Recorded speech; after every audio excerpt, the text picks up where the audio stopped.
성도님들, 한 주일 동안 하나님의 은혜 가운데 평안하셨습니까? 먼저 하나님의 말씀 마태복음 7장 12절을 보겠습니다. 그러므로 무엇이든지 남에게 대접을 받고자 하는 대로 너희도 남을 대접하라. 이것이 율법이요 선지자니라. 오늘은 말세와 황금률이라는 제목으로 말씀을 드리겠습니다. 마태복음 7장 12절을 우리는 황금률이라고 부릅니다. 그러므로 무엇이든지 남에게 대접을 받고자 하는 대로 너희도 남을 대접하라. 이것이 율법이요 선지자니라. 율법과 선지자는 구약 성경의 별명입니다. 그러니까 무엇이든지 남에게 대접을 받고자 하는 대로 너희도 남을 대접하라 라는 이 간단한 명령 속에 성경 전체의 의미가 들어있다는 말입니다. 여러분은 예수님이 하신 이 명령이 정말 여러분에게 황금같이 귀하게 보이는 명령이십니까? 아니면 솔직히 좀 스트레스가 되는 명령입니까? 오늘 이 시간을 통해서 예수님의 이 말씀이 우리에게 복음으로 다가오기 바랍니다. 이 황금률의 맨 앞에는 그러므로라는 수식어가 붙어 있습니다. 그러므로라는 말은 그 앞에서 한 말을 전제로 해서 이론을 전개하거나 또는 결론을 내릴 때 쓰는 단어죠. 예수께서 무슨 말씀을 하신 다음에 그러므로라고 결론을 내리셨는지 그 앞에 말씀과 연결해서 보면 하나님은 주시는 분이시다. 그리고 좋은 것을 주신다. 사람도 좋은 것을 자식에게 주는데 하물며 하나님이 구하는 자에게 좋은 것으로 주시지 않겠느냐.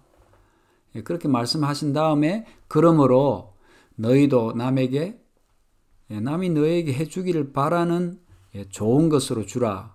그 말씀을 하는 것입니다. 우리가 황금률을 순종할 수 있는 것은 하나님께서 우리에게 가장 좋은 것을 주신다는 보증이 있기 때문에 가능한 것입니다. 그렇지만 나는 솔직히 나한테 필요한 것을 다른 사람에게 줄 수 없다라고 생각할 수도 있겠죠. 그렇다고 해서 이 명령이 잘못되었거나 또 내가 순종할 수 없는 불가능한 것을 요구하셨다고 생각해서는 안 되겠습니다. 주님은 나에게 필요한 것을 남에게 억지로 주라고 하지 않으십니다. 신앙을 너무 어렵게 만들지 말아야 합니다. 우리가 예수님을 잘 믿겠다고 할 수도 없는 목표를 세워놓고 죄책감을 느낀다든지 아니면 불가능한 일이라고 지레 겁을 내고 할 수 있는 일을 포기해서도 안 되겠습니다. 만일 우리가 하려는 일이 성령의 이끄심에 의해서 예수님을 따르는 일일 때는 우리가 충분히 할 수 있을 것입니다. 그러면 도대체 다른 사람에게 무엇을 얼마나 줘야 할까요? 그 답은 황금률 안에 들어 있습니다. 무엇이든지 남에게 대접을 받고자 하는 대로 남을 대접하라가 그 답입니다. 그러니까 내가 받기를 원하는 만큼 남에게 주라 이 말이죠. 저는 이보다 더 합리적이고 공정한 요구가 없다고 생각합니다. 만일 예수님이 이런 원칙을 주지 않으셨다면 정말 우리는 무엇을 얼마나 줘야 할까 고민할 뻔했습니다.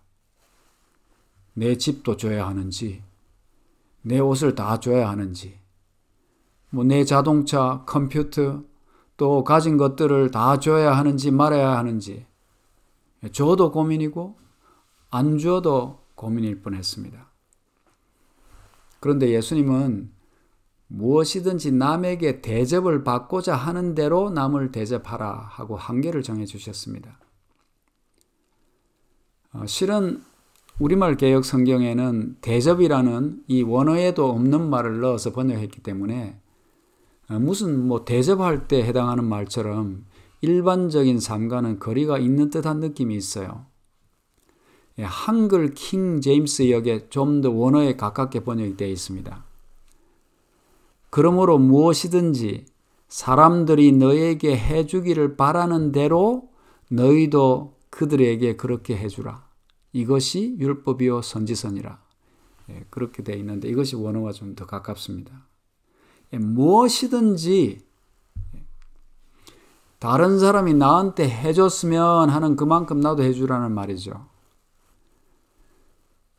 그런데 사실 우리는 우리의 삶이 바쁘다 보니까 다른 사람한테는 신경 쓸 여유가 없이 사는 경우가 많습니다. 그러나 예수님은 이 황금률을 통해서 하나님이 우리에게 좋은 것을 주시는 것처럼 우리도 다른 사람의 필요를 생각하면서 살아야 한다고 말씀하십니다. 예수님께서 특별히 이 말세를 사는 사람들에게 이렇게 살아라 하고 주신 말씀이 있는데 그 말씀이 이 황금률에 어떻게 적용이 될까 한번 알아보겠습니다. 어느 날 예수님은 예루살렘 성전의 아름다움에 감탄하는 제자들에게 저 성전이 돌 하나도 돌 위에 남지 않고 무너지리라고 하시면서 이 세상의 종말에 대해서도 말씀해 주셨습니다. 그런 다음에 예수님은 너희가 시대를 잘 분별해야 된다고 하셨어요. 마태복음 24장 32절입니다. 무화과 나무의 비유를 배우라. 그 가지가 연하여지고 잎사귀를 내면 여름이 가까운 줄을 아나니 이와 같이 너희도 이 모든 일을 보거든 인자가 가까이 곧 문 앞에 이른 줄 알라. 예수님이 말씀해 주신 징조를 보거든 예수님이 곧 오신다는 것을 깨달으라는 것이죠. 우리는 요즘 코로나19 바이러스로 인해서 지금까지 잘 경험해보지 못한 새로운 세상을 경험하고 있습니다. 그 어느 때보다 우리는 예수님의 재림이 가까웠다는 것을 피부로 느끼고 있습니다. 예수님은 우리가 이렇게 마지막 징조를 깨닫는다면 무엇을 하기를 원하실까요? 왜 인자가 가까이 곧 문 앞에 이르는 줄 알아라. 알아서 어떻게 하고 있으라는 것일까요? 예수님이 오시기 바로 전에 사는 사람들에게 특별한 부탁 말씀이 있습니다. 그것이 마태복음 24장 44절부터 있는 말씀입니다. 이러므로 너희도 준비하고 있어라. 예수님이 곧 오신 줄 알면 그 징조를 보면 준비하라고 부탁하신 것입니다. 생각지 않은 때에 인자가 오리라. 그러면서 무슨 일을 하라고 준비가 뭔가 이제 그 뒤에 나오는데요. 충성되고 지혜 있는 종이 되어 주인에게 그 집 사람들을 맡아 때를 따라 양식을 나눠줄 자가 누구냐? 주인이 올 때 그 종이 이렇게 하는 것을 보면 그 종이 복이 있으리로다. 내가 진실로 너희에게 이르노니 주인이 그의 모든 소유를 그에게 맡기리라. 여러분, 혹시 저 옛날에 예수님의 재림을 맞을 준비를 한다고 산으로 들어간 분들 이야기 들어보셨습니까? 그분들을 무슨 입산파라고 부르기도 하는데 그분들이 왜 산으로 들어갔을까요? 그 당시의 깨달음으로는 예수님을 맞기 위한 최선의 준비가 그것이라고 생각했기 때문입니다. 보통 믿음이 좋은 분들이 아니면 할 수 없는 일이었습니다. 정말 신실한 분들이 그렇게 하셨습니다.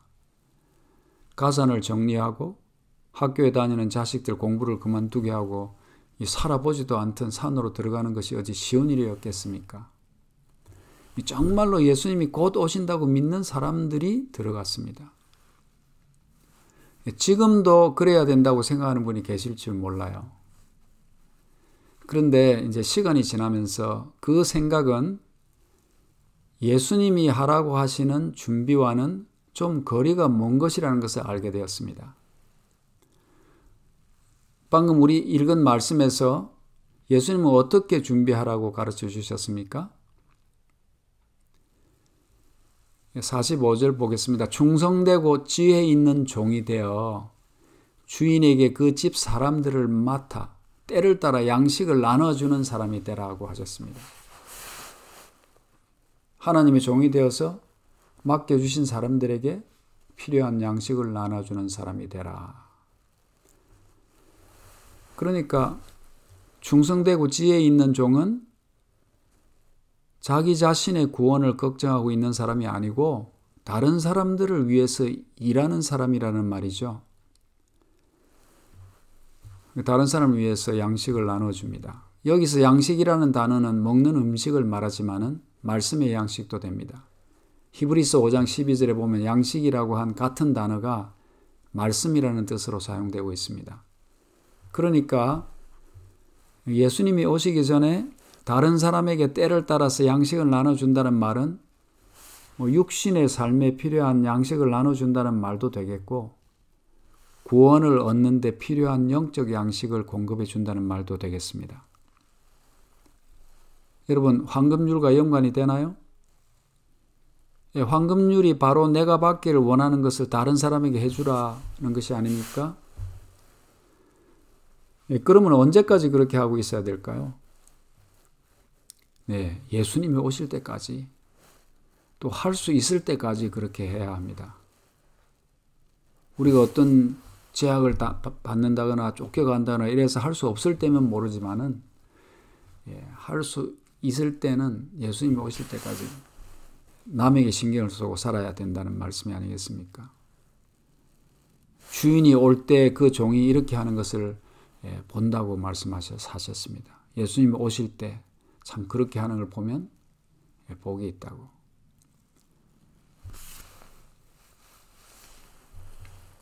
그 말씀을 하신 후에 예수님은 이어서 이제 세 가지 비유를 말씀해 주시고 이 일이 어떻게 가능한지, 어떤 일을 하는 것인지 자세히 가르쳐 주셨습니다. 그 세 비유는 중요한 비유인데요. 첫째는 열처녀의 비유, 둘째는 달란트의 비유, 셋째는 양과 염소의 비유입니다. 자, 그러면 예수님을 맞을 준비를 하는 사람들의 사명은 정해졌죠? 예, 다른 사람을 위해서 양식을 나눠주는 사람으로 사는 것입니다. 그러면 어떻게 해야 바르게 양식을 나눠주는 사람으로 살 수 있는지 예수님의 비유들을 살펴보겠습니다. 여러분들이 잘 아시는 비유이기 때문에 비유를 다 설명하려는 것이 아니고 준비하는 차원에서 우리에게 필요한 것만 알아보겠습니다. 첫째, 열처녀의 비유에서 우리는 무엇을 생각해야 하겠습니까? 이 비유에서 가장 중요한 포인트는 기름을 준비하는 것입니다. 사실 다른 사람을 위해서 산다는 것은 참 좋은 일이지만은 실제로 우리의 힘으로는 불가능한 일입니다. 이 세상에서 나 혼자 살기도 바쁜데 다른 사람 걱정까지 하면서 그 사람들을 위해서 산다는 것이 쉬운 일이겠습니까? 그래서 이것은 우리의 힘으로 하는 것이 아닙니다. 비유에서 슬기 있는 처녀나 미련한 처녀는 다 준비된 사람처럼 보였습니다. 기다리는 이유도 같고 기다리는 모습도 같고 심지어 졸고 있는 것도 같았습니다. 그런데 다른 점이 한 가지 있었죠. 그것이 무엇입니까? 슬기 있는 처녀에게는 기름이 있었습니다. 우리 인간에게는 다른 사람을 도와주고 길을 비춰줄 수 있는 빛이 없습니다. 지난주에 주님이 원하시는 기도라는 설교에서 성령의 임재를 구해야 한다. 그것이 하나님이 주실 수 있는 가장 좋은 것이다 라고 강조한 이유가 이 이유 때문입니다. 우리는 기도하면 기도를 열심히 해서 어떻게 응답을 받고 무슨 능력을 체험했는지 부러워하면서 기도의 열성과 응답에 대해서 생각하기를 좋아합니다. 여러분, 맞습니다. 열심히 기도하고 응답도 받아야 합니다. 그렇지만 꼭 알아야 할 사항이 있습니다. 우리의 정성이나 노력, 의지, 결심 이런 건 다 좋은 것이지만은 한계가 있다는 것을 기억하시고 무엇보다 먼저 성령을 구하시고 성령께 굴복할 수 있도록 기도해야 합니다. 그러면 이 성령께서 우리 각자가 할 일을 가르쳐 주시고 또 그 일을 할 수 있게 도와주실 것입니다. 내가 할 일을 내가 정해놓고 그것을 이루어 달라고 어떤 때는 금식까지 하면서 때를 쓰는 기도는 멋있어 보이기도 하지만은 그것이 바른 기도인지는 하나님이 아십니다. 예수님도 이 땅에 계실 때는 자신의 계획을 세우지 않으시고 하늘의 지시를 듣고 따르기 위해서 기도하셨습니다. 대단해 보이는 어떤 사람들을 부러워하지 말고 조용히 성령을 구하시기 바랍니다. 우리는 반드시 기름을 채워야 합니다. 기름 없이는 아무것도 할 수가 없습니다. 둘째, 달란트의 비유에서 배워야 할 점은 무엇일까요? 먼저 우리는 누구나 어떤 달란트를 가지고 있다는 것을 알아야 합니다. 나는 달란트가 없다. 그런 사람은 없습니다. 비유에서 한 달란트 받은 사람은 제일 적게 받았죠. 그래서 다른 사람이 가진 많은 달란트와 비교해 볼 때 자신의 달란트는 보잘것 없어 보였는지 모르겠어요. 그래서 잘못될까 무서워서 이거 가지고 뭐하나 차라리 땅에 파묻어 두었어요. 여러분, 하나님은 각 사람에게 그 사람만의 달란트를 주셨습니다. 세상에 똑같은 사람은 없습니다. 저 사람의 일과 내가 할 수 있는 일을 비교해서 어느 것이 좋다 나쁘다 평가할 필요도 없고 할 수도 없습니다. 다른 사람이 가진 달란트를 부러워할 필요도 없고 내 생각과 다르다고 비판을 하거나 시험을 받을 필요도 없습니다. 특별히 내가 가진 달란트의 가치를 과소평가하지 마시기 바랍니다. 이거 가지고 뭘 할까? 나는 말도 못하고 아무것도 못하는데 그건 아직 잘 몰라서 그렇습니다. 여러분이 가장 잘 할 수 있는 일 또는 가장 즐겁게 할 수 있는 일을 가지고 그것이 무엇이라도 좋습니다. 다른 사람을 도와주는 데 사용해 보시기 바랍니다. 그것이 빵 만드는 일이라도 좋고요. 발 마사지라도 좋고 가르치는 일이라도 좋고 탁구 치는 일이라도 좋겠어요. 또 다른 사람의 평가에 신경 쓸 필요도 없습니다. 예수님의 뒤를 따르는데 아무도 안 알아주면 어떻고 좀 힘들면 어떻습니까? 성령께서 도와주시면 기쁨도 주시고 능력도 주십니다. 중요한 것은 나도 예수님의 뒤를 따라서 뭔가 다른 사람을 위해서 살게 해주시도록 기도하고 무엇이든지 내가 할 수 있는 일부터 시작하는 것입니다. 무엇이든지 좋습니다. 전화를 거는 일도 좋고요. 아무거나 다 좋습니다. 시작을 하지 않으면 아무것도 못합니다. 성령이 주시는 부담을 느끼시면 부디 달란트를 땅에 묻어주지 마시기 바랍니다. 세 번째, 양과 염소의 비유에서 예수님은 무엇을 칭찬하고 무엇을 저주하셨습니까? 내가 남을 위해서 무엇인가를 한 것이 바로 예수님을 위해서 한 것이고 내가 남을 위해서 할 수 있는 일을 하지 않은 것이 예수님께 하지 않은 것이라고 말씀하셨습니다. 자, 황금률로 돌아가 봅시다. 황금률은 무엇입니까? 마태복음 7장 12절이었죠. 그러므로 무엇이든지 사람들이 너에게 해주기를 바라는 대로 너희도 그들에게 그렇게 해주라. 이것이 율법이요 선지서니라. 이 일은 예수님이 우리에게 요구하시는 명령이자 예수님의 오심을 기다리는 사람들이 수행해야 할 일입니다. 여러분, 회개한다고 자신만 돌아보지 말고 또 준비한다고 무작정 산으로 들어가지 마시기 바랍니다. 이 시골 생활은 악의 영향을 벗어나서 다른 사람들을 위해서 더 나은 봉사를 할 수 있다는 전제 하에서 권장해야 할 일입니다. 아무것도 할 수 없이 나 혼자 구원받으려고 들어가는 것은 그것은 바른 준비라고 할 수는 없겠습니다. 여러분, 예수님을 맞이할 준비는 내가 깨끗해졌어, 내가 구원받을 궁리를 하는 것이 아닙니다. 이 말에 오해 없으시기 바랍니다. 회개, 기도, 열심 필요합니다. 해야 합니다. 그러나 그것이 나 혼자 구원받기 위한 열심이라면 바른 재림 준비가 아닙니다. 물론 내 죄를 슬퍼하지도 않고 회개할 마음도 없이 일만 하는 것이 아닙니다. 회개가 무엇입니까? 회개는 죄를 회개하는 것인데 나의 더러움에 초점을 맞추는 회개는 한계가 있습니다. 예수님의 십자가의 용서를 믿고 그것을 받아들이지 못하면 가룟 유다와 같은 후회와 자책감을 회개라고 생각하기 쉬워요. 그래서 잘못했습니다. 그게 회개라고 생각합니다. 자신의 죄를 다 기억해내가지고 낱낱이 고백해야 된다고 강조하는 분도 계신데요. 여러분이 지은 죄를 다 기억해낼 수 있습니까? 몇 프로나 기억해낼 수 있겠습니까? 이사야는 우리의 의가 다 더러운 옷 같다고 했지 않습니까? 나의 의도 죄라는 것을 기억하시기 바랍니다.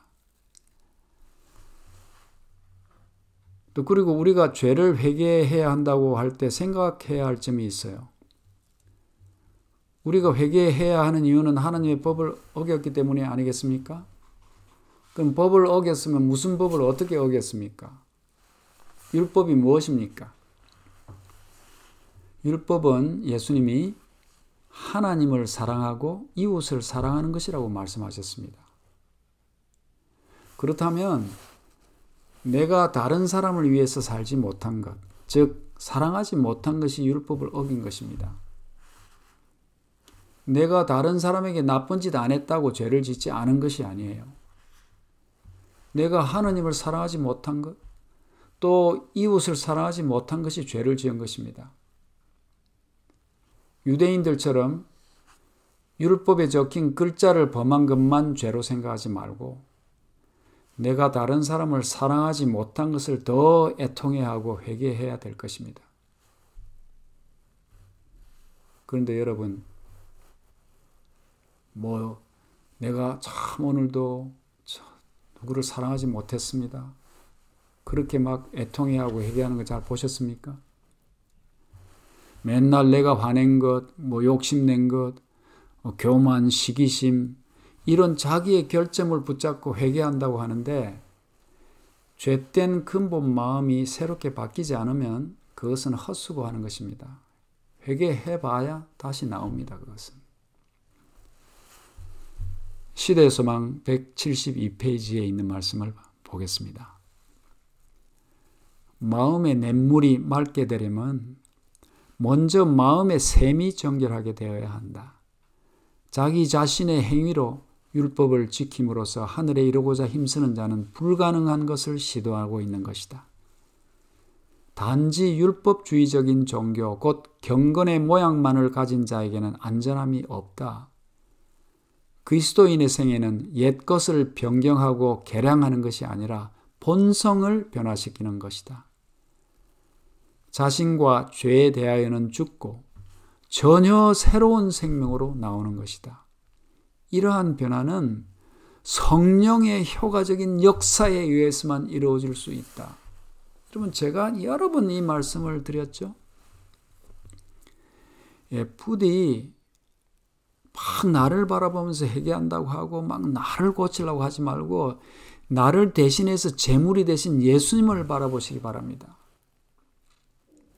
우리는 율법의 글자를 잘 지켜서 구원받는 것이 아니고 의인이 되는 것이 아니고 예수님의 십자가 보혈로 용서를 받고 거듭남으로써 구원을 얻는 것이에요. 그리고 사람이 거듭나게 되면 다른 사람의 구원을 걱정하는 사람이 됩니다. 예수님을 믿은 지 오래되었는데 다른 사람은 관심이 없고 내 구원에만 관심이 있다면 정말 기도 많이 해야 되겠습니다.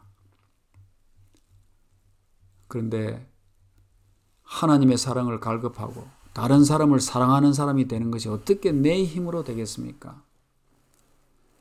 이것도 잘못하고 저것도 잘못했습니다. 저를 정결하게 해주십시오. 백날 하고 있으면 사랑이 나오겠습니까? 그것은 숯을 깨끗하게 만들어 보려고 물로 씻는 것과 같은 노력입니다. 성령께서 임하셔서 숯에 불이 붙어야 하는 것이고 그래서 사랑하는 사람이 되는 것입니다. 회개 따로, 성령 따로, 사랑 따로가 아니에요. 성령이 임하시면 그 일이 같이 일어납니다. 예수님은 말세의 징조와 함께 세 가지 비유를 말씀해 주심으로써 우리가 어떻게 황금률을 제대로 지키고 예수님을 맞을 수 있는 삶을 살 수 있는지 알려주셨습니다. 십자가에서 이미 죄값이 지불된 내 죄를 부둥켜 안고 가짜 회개에 집착하고 시간을 낭비하지 마시기 바랍니다. 우리가 성령의 깨우쳐 주심으로 십자가의 의미를 깨닫게 될 때요, 회개는 자동적으로 따라오는 것입니다. 이 황금률도 해야 한다고 하니까 부담 가지고 억지로 하는 것이 아닙니다.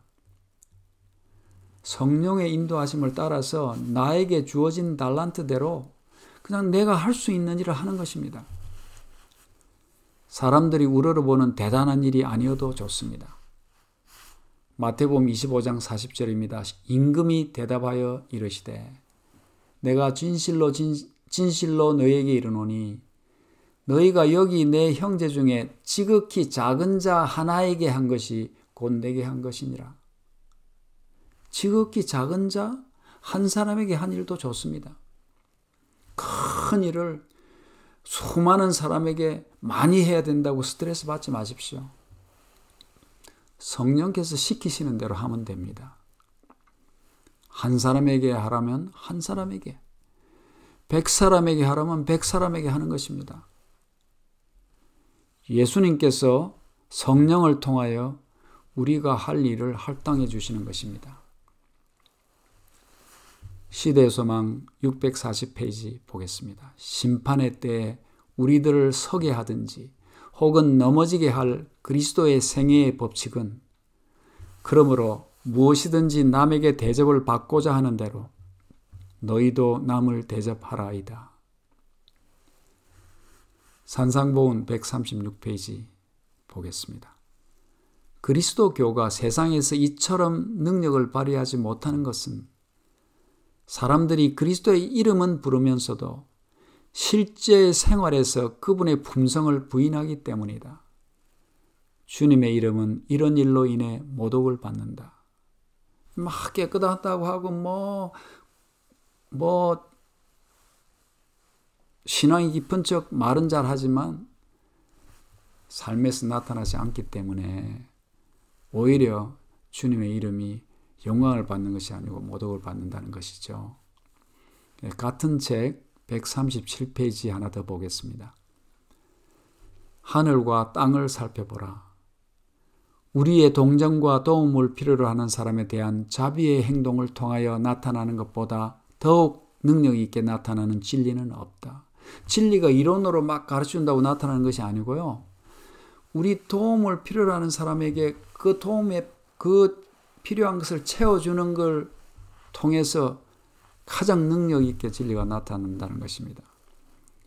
이것이 곧 예수님의 진리이다. 그리스도의 이름을 믿노라고 공언하는 자들이 황금률의 원칙을 실천할 때 복음 사업에는 사도시대에 나타난 것과 동일한 능력이 따를 것이다. 그렇게 말씀하셨습니다. 여러분, 준비한다고 도망갈 생각 마시고 또 나 자신에게 포커스를 두고 내 구원을 염려하지 마시고 나도 황금률을 실천할 수 있게 해달라고 기도합시다. 성령의 임재하심으로 우리의 삶을 통해서 황금률이 실천되고 예수님을 맞을 바른 준비를 하는 우리 모두가 되기를 바라면서 말씀을 마치겠습니다.